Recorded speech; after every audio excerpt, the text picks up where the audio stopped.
He said people who only finished middle school aren't even worth talking to. During a company trip, my colleagues ignored me because he had been insulting me as a middle school grad, or the guy who got in through connections. My patience had reached its limit. I wanted to lash out at him right then and there, but I held back. That's because I had a brilliant idea. I'm heading home then. After telling my colleague that, I decided to book a return flight immediately. Upon completing the company trip and returning to the office, my colleague was faced with, "My name is Brown, and I'm 40 years old. I'm an office worker. Born as the eldest son in a large family, we weren't rich, but I enjoyed every day. In middle school, I was only good at academics. I thought about going to high school, but I gave it up. Considering our family finances, it was better to start working immediately." You don't have to worry about us. No, I decided because it's what I wanted to do, so I'm going to work. Of course, my parents were against me finishing with just a middle school education. But I insisted and started working after graduation. However, still being inexperienced, I faced a lot of hardships in the real world. Being only a middle school grad meant I was often looked down upon. But, with my natural tenacity, I persevered at my job at the Chinese restaurant where I was hired to help. Hey, you're working hard again today. Just don't overdo it. Yes, thank you so much for your concern. If I was the first one in for prep or took the initiative to clean, gradually, the others' perceptions of me began to change. Even a senior coworker, who had previously ridiculed me for being naive due to my education, started to acknowledge me for the first time. While surprised, I was genuinely happy and responded energetically. Realizing that this is what it means to have your efforts rewarded made me even more dedicated to my job. As I gained more social knowledge and improved my interpersonal skills. By the time I had been working there for 4 years, I began to consider leveling up my skills. Then, a senior coworker suggested I interview at a well-known local company. There are plenty of recent grads applying, so you should feel comfortable going for it. Good luck. I'm rooting for you. Thank you so much, I really owe you a lot. Encouraged by my senior who celebrated my new beginning, I thanked him deeply with a bow. While it was sad to leave the familiar job and the senior I had gotten close to, it was time to take the next step. The interview the next day was nerve-wracking, but a week later, I received an email notification of my hiring. Even with just a middle school education, I felt a sense of achievement that my efforts had paid off. That's great. You got the job at the company you wished for. Keep up the good work. We're supporting you. My parents said, delighted as if it were their own achievement. Encouraged by my family, I approached my first day at the new job with a mix of nerves and excitement. My name is Brown, and I'll be working in this department. I look forward to your guidance. After the orientation, I was guided to my new department where I introduced myself energetically. The applause and smiles from my new bosses eased my nerves and filled me with joy. I was determined to do my best here. But that feeling was short-lived. After all my colleagues had finished their introductions and were waiting for their supervisors to be introduced, a colleague approached me. Which university are you from? You didn't mention your university during your introduction. He asked, curious why I hadn't mentioned a university. His name was White. I didn't go to college, I only finished middle school. It was embarrassing to say it myself, but I believed in honesty and gave an honest answer. However, as soon as White heard that, he burst out laughing suddenly. A middle school grad? Seriously, how did you even get into this company? Who's your connection? Tell me. A connection, I didn't use any. Not only was I ridiculed for being a middle school grad, but White also misunderstood that I got hired through someone's connection. I completely denied it, but he couldn't seem to accept it. If that's not it, there's no way a middle school dropout could get into this company. Everyone else, including me, graduated from prestigious universities. I'd even graduated from the University of Tokyo. The University of Tokyo, that's impressive. Feeling overwhelmed upon hearing about the University of Tokyo, White continued proudly. That's right, isn't it? Everyone else got into this company based on their skills. I won't lose to you. Even though there's no competition, for some reason, I was seen as a rival. Shortly after joining the company, friction arose between White and me.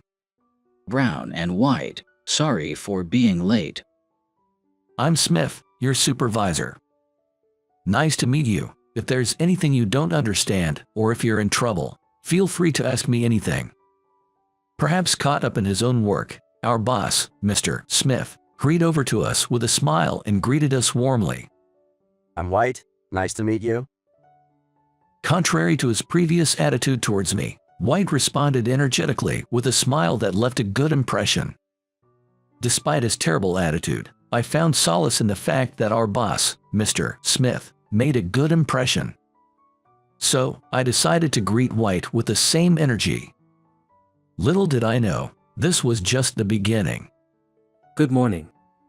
The next day, as I arrived at the office, I greeted my other colleagues, but there was no response. I found it strange. But my suspicions were confirmed when White appeared, chatting with the same colleague from before walking away. At that moment, when White glanced at me and smirked, I knew for sure that something was up. He must have spread the rumor about me being a middle school grad to our other colleagues. Is this something unacceptable in this company? Is it because they think I got in through connections? I couldn't help but sigh. Then, someone's hand suddenly rested on my shoulder, startling me reflexively. Sorry, I didn't mean to startle you, but… Good morning, Mr. Smith. Sorry, I just got startled, so don't worry about it. I said as Mr. Smith, resting his hand on my shoulder, approached. However, I couldn't help but feel my face twitch, wondering if he had heard my sigh earlier. You seem a bit down. Everything all right? Of course, I'm fine. I'm looking forward to your guidance as always. Feeling guilty for worrying him, I tried to cover it up with an energetic response.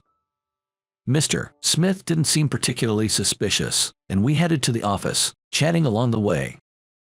However, White's hostility towards me escalated day by day. Hey, nepotism much. Do your job properly, all right? Every time we crossed paths at work, he would mockingly call me nepotism guy or middle school grad, making a deliberate effort to ridicule me. Ignoring him only seemed to agitate White further. Moreover, because of what he had spread to other colleagues, I was now being called nepotism guy and middle school grad by them as well. It was tough, but I used it as a motivator to excel at work. Come to think of it, this wasn't the first time.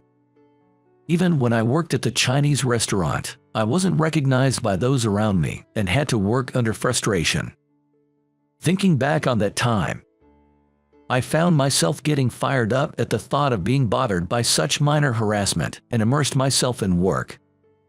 And before I knew it, 3 years had flown by.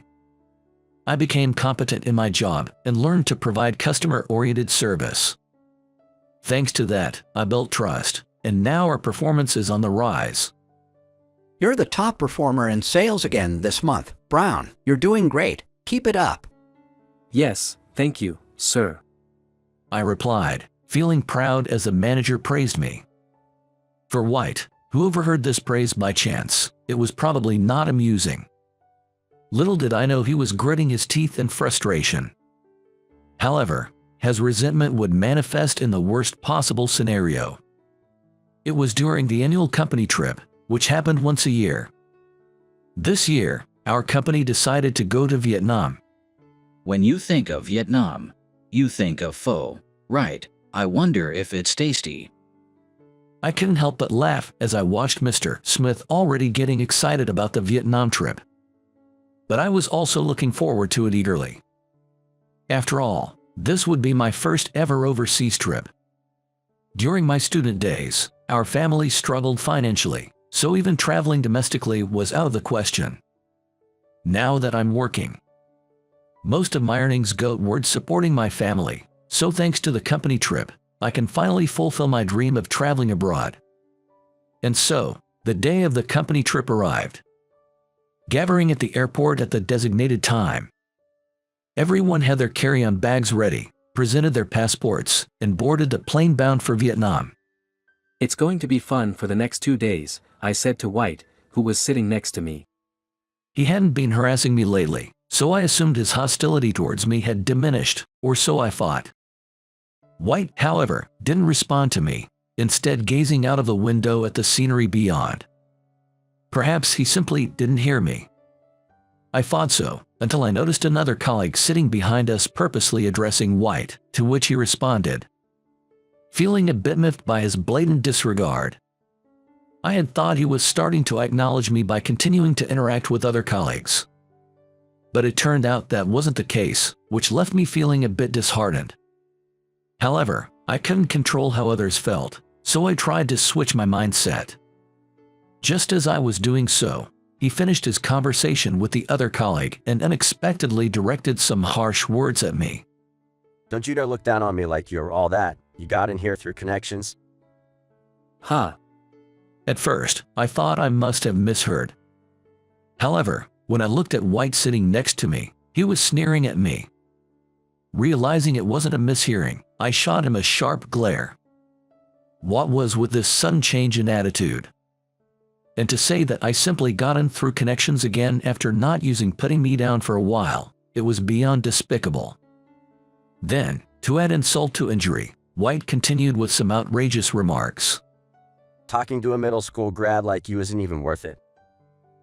Since our precious Vietnam trip is going to be wasted on you, just book a flight back. Unbelievably, he was telling me to book an immediate flight back once we arrived in Vietnam. It seemed that what he had been discussing with the colleague behind us was about this. As I could hear White and the colleague chuckling together. Usually, I'd channel that frustration into my work, but now we were on a company trip. To hear such nerve-wracking comments during what was supposed to be an enjoyable trip with everyone made me furious. What's wrong? Can't say anything when you're told the truth. White's words, delivered in a way that only fueled my anger, shook me with rage. At that moment, something snapped inside me. I had thought that I was relieving the stress of White's harassment by focusing on work. But perhaps without realizing it, I had been accumulating resentment. While pondering this, I found myself uttering those words. Alright, I'm out, take care, okay. Huh? Suppressing the rage that was about to explode, I squarely faced White and said. White couldn't quite grasp my response at first and seemed bewildered for a moment, but soon interpreted it as sour grapes. I'll make sure to tell Mr. Smith and the boss about it, that you went back home because you felt sick. Seemingly intent on attributing my return solely to feeling unwell, White continued to cackle in a crude manner. Following his lead, colleagues from the seats behind joined in the mockery. And so, 6 hours after our departure, we all safely arrived at the airport in Vietnam. After retrieving my carry-on bag, I immediately excused myself from the group and booked a flight back. Hug can't seen Brown around. White, you know anything? Noticing my absence, Mr. Smith scanned the area while asking White. But White just smirked as if it were his time to shine. Brown said he's going back to book an immediate flight back, said he ain't feeling too well. If he's unwell, why didn't he go to a hospital in Vietnam? And why no report to me? What the heck's going on with him? Mr. Smith, suspicious of my unusual behavior, expressed disbelief, unable to fathom the situation.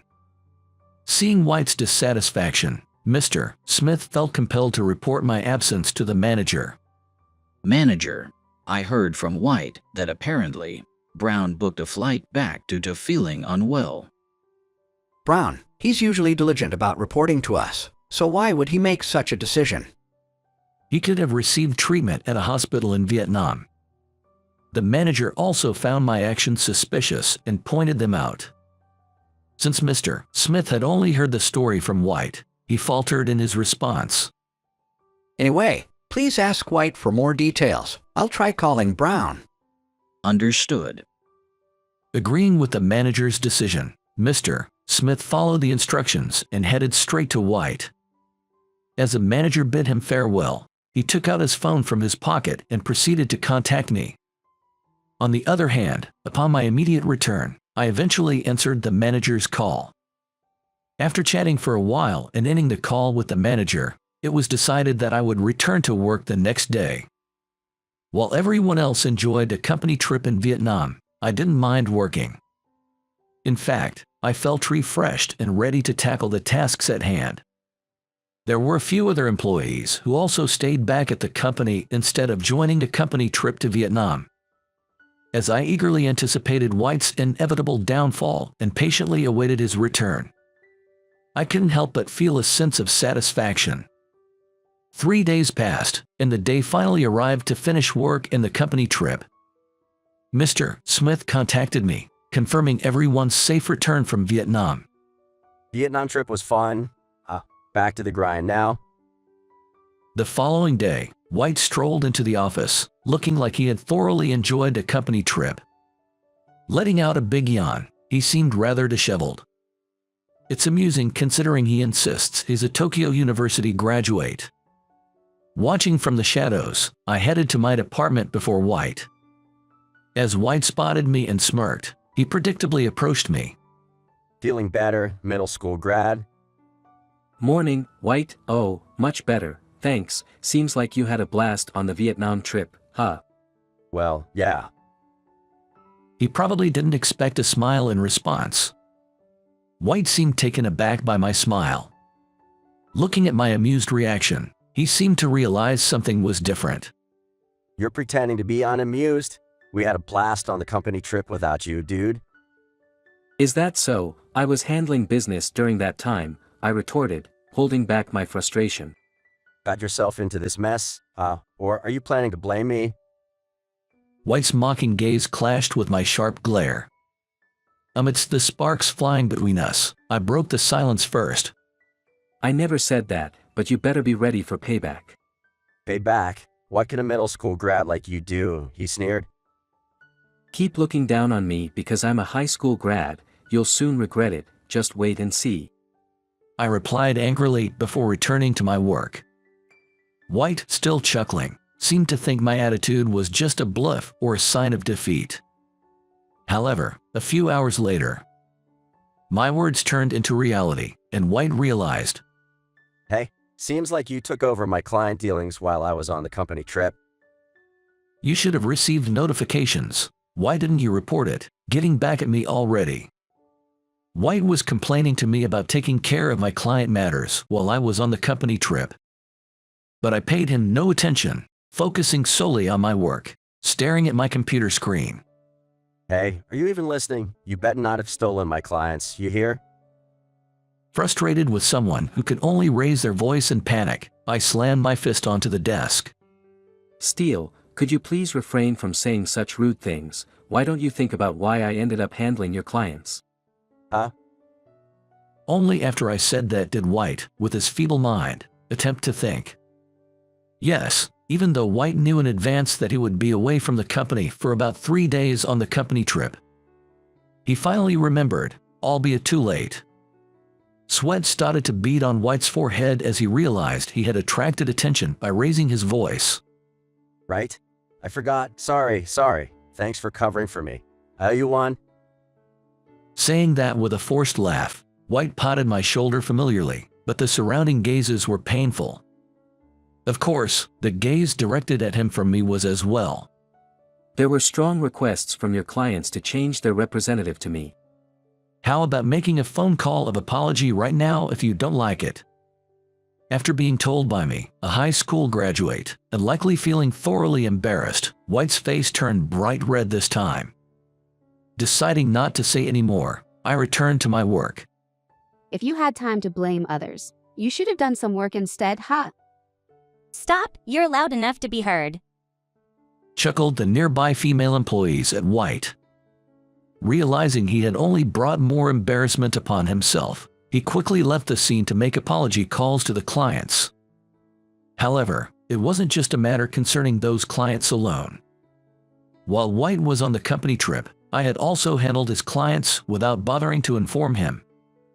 White might just complain about not receiving any notification, but ultimately, they were his clients, so he had to deal with them. I'm truly sorry. You're absolutely right. Watching from afar as White, burdened with apologies to each client, used a company phone, I couldn't help but smirk. It seemed like a good lesson for him.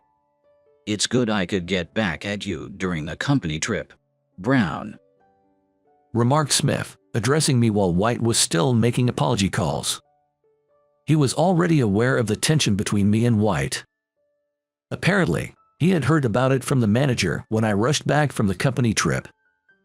Yes, I had discussed the tension between White and me with the manager when I answered the call from him that time. Upon my return as per White's request, the manager listened sympathetically until the end. The suggestion from the manager was to resume work at the company as usual. Previously, when White took paid leave and missed appointments with clients, the manager had given him a stern warning. Perhaps worried that White might repeat the same mistake not once but twice, the manager requested confirmation from me. As expected, when I investigated, despite White having prior commitments with clients, he took the initiative and contacted his clients, handling them instead. Thanks to Mr. Smith and the others, I'm really grateful, White said, aligning his story with mine. I hadn't expected Mr. Smith to support me so strongly just from talking to the manager and Mr. Smith alone. Reflecting, I realized I should have reached out for help instead of shouldering everything myself. In the end, it was my own stubbornness that led to this, and I chastised myself for not being able to go on the company trip. Afterwards, despite White apologizing to each client, they didn't forgive him and demanded a change in representatives. And it was everyone, not just one or two. The one who sprang into action in this situation was, of course, the manager. I was summoned by the manager, and it seems there will be a discussion involving the president as well. Next, I was called to the president's office and moved there with the manager. Man, this is bad. White got dragged to the president's office over the Brown incident during the company trip. No way. During the break, while having a coffee with Mr. Smith, colleagues who had been hanging out with White started making a fuss upon hearing the news about him. Apparently in quite a panic. White had spread the word to other colleagues, oblivious to my presence, so I pretended to cough conspicuously. Finally noticing me, they looked shocked, as if they'd just seen a ghost. You guys might get called in later too. Better be prepared, Mr. Smith said with a smirk, and in no time, the faces of my colleagues turned pale. The effect was immediate, and my colleagues dashed out of the break room. Seeing their reaction, Smith and I exchanged glances and burst into laughter. Did Dad ever have something like that when he was young? Yeah, I was. 17 years had passed since then. Now at 40, I was recounting the past with White to my middle school daughter. Back then, I was 23 and single, but later found love and got married at 28. Then, we had a daughter. At 40, I was promoted to manager. Mr. Smith became the president, and reminiscing led to White's topic coming up. In the end, after that incident, White was fired by the president, and the colleagues who had colluded with him were also dismissed. While they weren't all fired, some were demoted or transferred to other departments. The president mentioned that White, who was fired, seemed like a shell of his former self throughout the ordeal. White seemed to be working at some convenience store. And President Smith, who witnessed him, mentioned that he had fallen so low that you wouldn't believe he was a former Tokyo University student. Back then, if he hadn't looked down on people based on their academic background, perhaps there could have been a different future. I quietly tucked away the memories of White and stopped retracing them any further. Well then, I'm off to work today. Take care on your way. I'm cheering for you. Dad, do your best. My wife and daughter saw me off. I waved back in response and headed to work as usual. Things were going smoothly at work. And I couldn't help but think again that it was really a good decision to muster the courage and consult with the manager and President Smith back then.